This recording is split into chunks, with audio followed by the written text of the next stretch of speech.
days I can't get out of my bed. Some days I'm waking up on the wrong side of my head, and I got all these eyes on me, staring at me through my screen.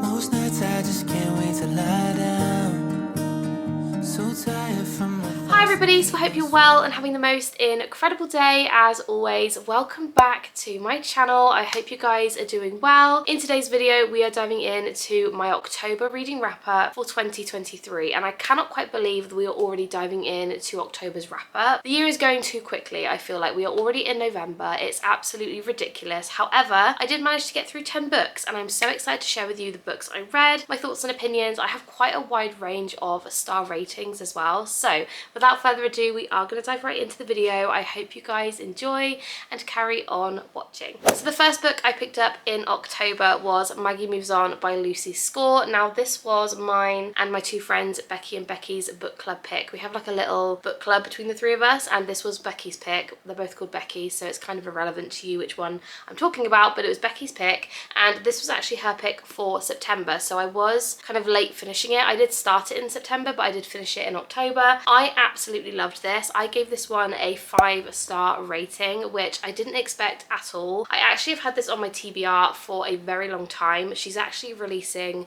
a new cover now, so this shows you that this is the old version. I've had it for absolutely ages and I absolutely loved this book. Essentially, the kind of brief synopsis of this book. So you've got Maggie and you've got Silas. Now Maggie is a YouTuber who deals with kind of renovations, home renovations. She kind of hops from place to place. Silas is definitely more of the golden retriever type. He absolutely falls hard very fast for Maggie, and she is not into relationships at all. She, again, like I said, goes from place to place. She doesn't stick around for very long, and she buys this incredible house which is absolutely massive, and it's like the biggest project she's ever done for her YouTube. And he is there, I don't know what, I can't remember what he does, but he's like the construction manager or something like that. Basically they kind of meet that way, and he is just instantly drawn to Maggie, and I really enjoyed that kind of aspect of it. The reason I loved this book so much was, firstly, there was the dog Kevin, who was so cute, and I absolutely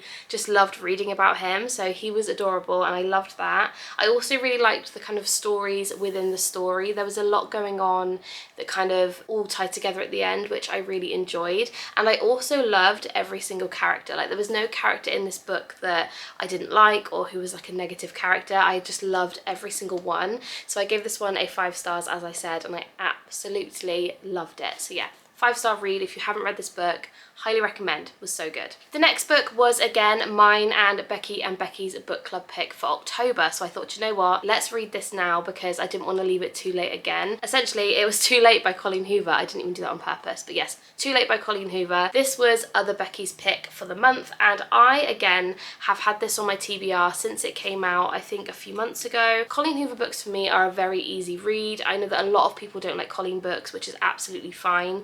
I just have had this on my shelf and I wanted to kind of get it over and done with and give it a read.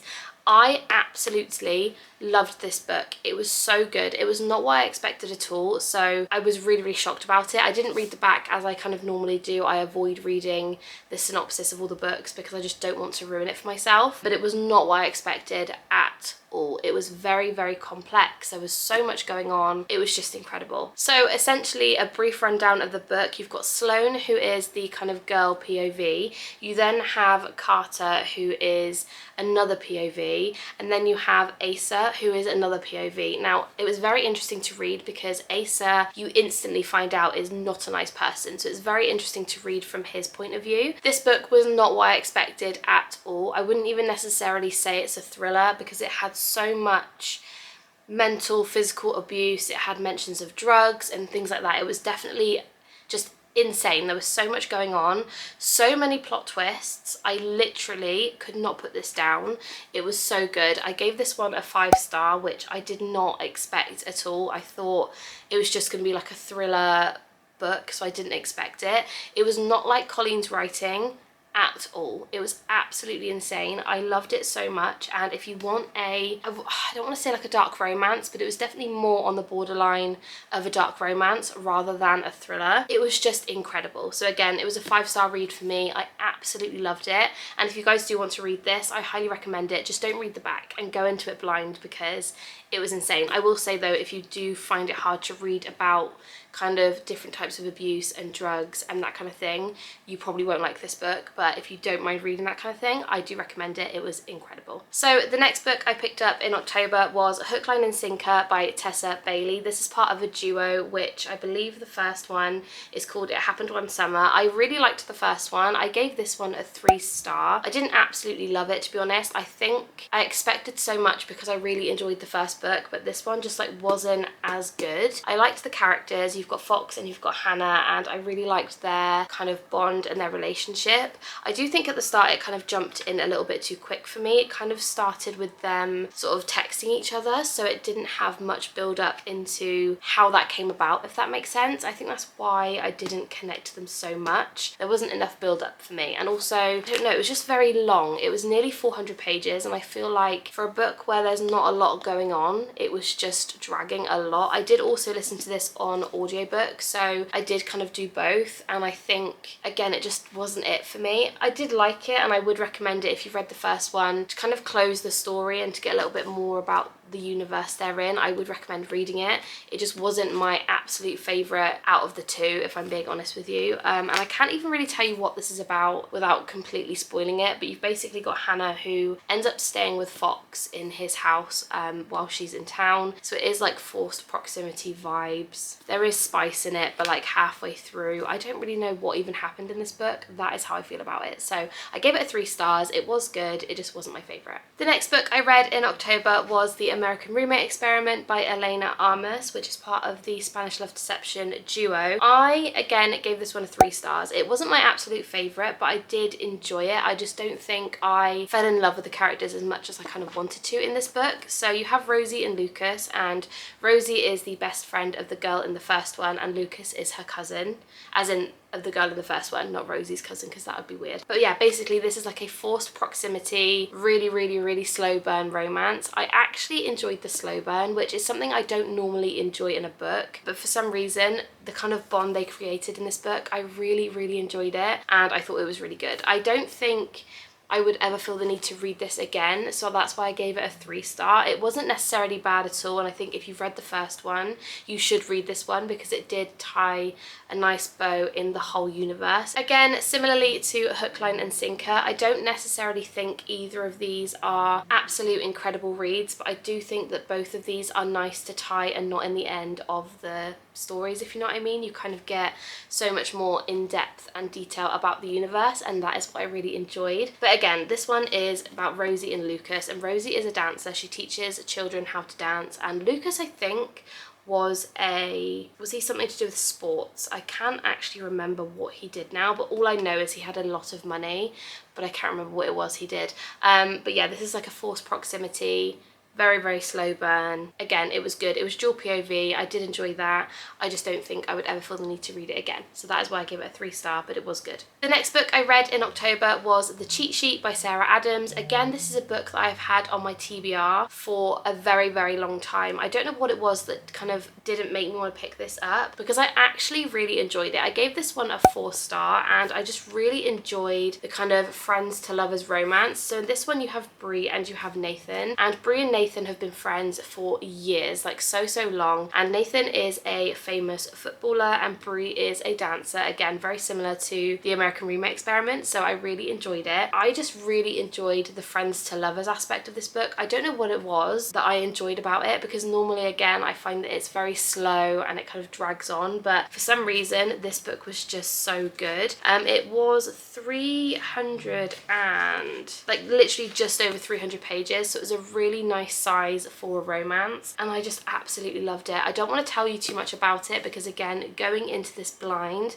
was just really fun, but it was a 4 star read. I really recommend it, and I do really like Sarah Adams's writing. So good. The next book I read in October was The Girl Upstairs by Georgina Lees. Now, I actually read this one on audiobook, and I have been really enjoying audiobooks this month. So yeah, if you have never tried an audiobook, I highly recommend it. I listened to them on Scribd, which personally I think is the best audiobook platform for myself, because you can listen to unlimited amounts, and the really popular titles, I think you get 4 a month, so it works out really well. This book wasn't my absolute favourite. I gave this one a 3-star, and I really liked the kind of mystery thriller aspect of it. However, it just wasn't my favourite. Essentially, what this one is about is you're reading in the point of view of Susie, who is the girl who lives downstairs, and she basically just gets very, very irritated by the girl upstairs, who is Emily. And then all of a sudden Emily goes missing, and Susie is like, where's Emily gone? Like, normally I'm hearing her all the time and she's just disappeared. And it's basically about how Susie is trying to figure out what happened to Emily, and you find out what happened, and it was just a shock. I think that's why I gave it a 3-star. Like, reading it was definitely more of a 2-star vibe, but the ending I bumped it up to a 3 because it was so good. And yeah, if you want a really kind of thriller mystery book that's quite an easy read, I would recommend this one, because the chapters were very short, which made it go by so fast, and I did like it. Again, this was one of those books I got from the works for £2.50. It was an easy read. I just don't think I would recommend it. Like, if you love a really in-depth book, I wouldn't necessarily recommend it, but this one was just more of a very easy kind of short book that I enjoyed. I just didn't love it. So yeah, this was a 3-star read for me. And the only thing about this book that I necessarily didn't like was probably Susie, because she was really just annoying. I don't know, something about her just really annoyed me. She was just so irritable and like irritated at everything that it made it kind of annoying to read, but it was really good, and you kind of understand a bit more about the character when you get to the end. So it was good, just not my favourite. The next book I picked up in October was Maybe in Another Life by Taylor Jenkins Reid. I think I only have one of her books left now to get through, which I'm really proud of because I do really like her writing. This one I gave a 3-star, so it wasn't my favourite Taylor Jenkins Reid book. I don't know what it was about it that I just didn't love as much as the others, but this one was basically about a girl called Hannah who kind of has an accident where she gets hit by a car. You kind of see it coming, by the way, that's not a massive spoiler, but basically the book then, it kind of gives you 2 realities. It's like, one is where she kind of got hit by the car, and one is where she didn't get hit by the car, and it gives you both stories all the way to the end, kind of what could have happened and what didn't happen. But both endings were kind of really good, and it's hard to know which ending I preferred, because one is kind of her following her love for a childhood relationship, and one is her meeting somebody in a bar and going through that relationship. Both were really good, both guys were really great, and I don't know which I preferred, but I loved this story. I thought it was very clever, very different. I just gave it a 3-star because it just wasn't my ultimate favourite of hers. I think that's probably why I did compare it to other books that she had written. So that was a 3-star. A 3-star for me isn't a bad score either. I did really like it, just wasn't my favourite. So yeah, again, I would recommend reading this one. It was very good. I liked all the characters. I just didn't think it was as good as some of her other books. So yeah. The next book was The Book Proposal by K.J. Michie, I think that's how you pronounce the name. I didn't necessarily love this book. This was a 2-star read, and I don't think there was anything necessarily wrong with the book. It was just a little bit boring to read it, if you know what I mean. Like, I was kind of excited for it to finish. So I did give this one a 2-star. Again, not because it was bad, it just wasn't my cup of tea. So basically this one is about a girl called Gracie, and then you have a guy called Colin. So Gracie is a romance author, and she's kind of really struggling to write a book about kind of the next book in her series. She's really struggling to come up with any ideas, and she speaks to Colin, who is like a childhood, it's like a second chance romance, because they didn't go out in school but they both liked each other, if you know what I mean. And they kind of get talking, and Colin helps her come up with some ideas, and it turns out that his ex is sort of the inspiration for his ideas, and she is related in a way to the main girl character. So it all kind of comes out that she can't really use those stories because it's all just a bit of a nightmare. But anyway, it was just a nice book. It was a closed door romance, which isn't my favourite, and I just didn't absolutely love the book. So I gave it a 2-star, but it was a nice, easy read. I just didn't necessarily see myself like excited to finish it, if you know what I mean. So it was nice, just wasn't great. It was just average. So a 2-star from me. And the next book I picked up in October was mine and Kelsey's book club pick of the month. If you guys didn't know, me and Kelsey, we both have a book club, which is called the Across the Pond Book Club. We also now have an Instagram, which if you want to follow us, make sure you do, because we post a lot on there. This month was Kelsey's pick, which was The Silent Patient by Alex Ladies, I don't know. This book, you guys know this book, is a very popular book. Now, I went into this book thinking, I don't know if I'm gonna love it. Like, I didn't know what it was about, and when I kind of found out that it was basically about a woman who had killed her husband and then not spoken a word since, I was like, well, what about this book is gonna grip me, because you kind of know what happened. And honestly, this book was incredible. It was so good. This one was a 5-star read for me. I absolutely loved it. The ending though, I need more answers. Like, the ending was just, I didn't expect it to be the last page. Like, I need to know more. But basically this is about somebody called, what was his name? I can't even remember what his name was. What was his name? The point of view is from a guy. What is his name? Is it like Troy or Tony or something along the lines? Anyway, you're reading from a POV of a guy who is the kind of therapist of Alicia, who is the woman that killed her husband, and it's basically how he's trying to get her to speak and tell him what happened, because to this day, like, nobody knows really what happened because she won't talk about it. So she is in a kind of psychiatric ward. I can't say that word. Psychiatric ward. Is that right? Anyway, she's basically in one of those places where he goes and tries to help her and gets her to speak and kind of goes through what happened that day.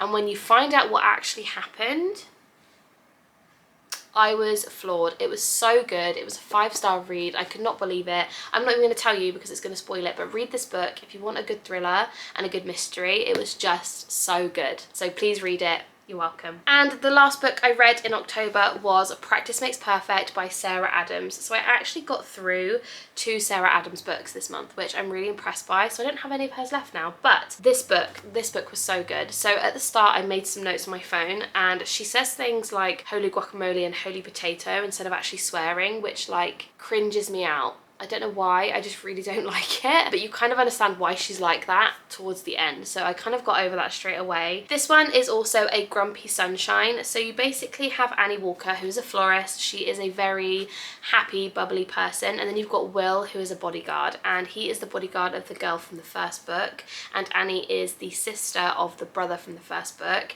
and it is just so good. So basically, I just don't even want to tell you too much, but Will basically helps Annie because Annie is not very good at relationships or dating, so it's kind of like a fake dating kind of vibe. It is just so good, and I was actually laughing out loud reading this book. It was so funny, it was so cute. I really enjoyed it. There was a section on page 137 as well where he asked Annie what her favourite flowers was, and when she said magnolias, I literally wanted to take the book and just like squeeze it with joy. It was just so cute. This was a 5-star read. I don't know whether I said that already, but it honestly was so good. I actually think this was better than the first book, which was saying something because I loved the first book. But yeah, it was just so cute. So sweet. I just loved it. If you haven't read this book, please read it. As soon as I finished this, I basically messaged all my friends like, you have to read this series, it's so good. So if you haven't read it, please read it. It was so good, and you can thank me later. So those are all of the books I read throughout October. I really hope you guys enjoyed this video, and I would love to know down below, have you read any of these books, or are any of these books on your TBR, because I would love to know. And obviously, as always, if you haven't already, please make sure you subscribe and give this video a thumbs up if you enjoyed it, because I would love to know. And yeah, thank you so much for watching. I love you guys so much, and I will see you in my next one. Bye guys.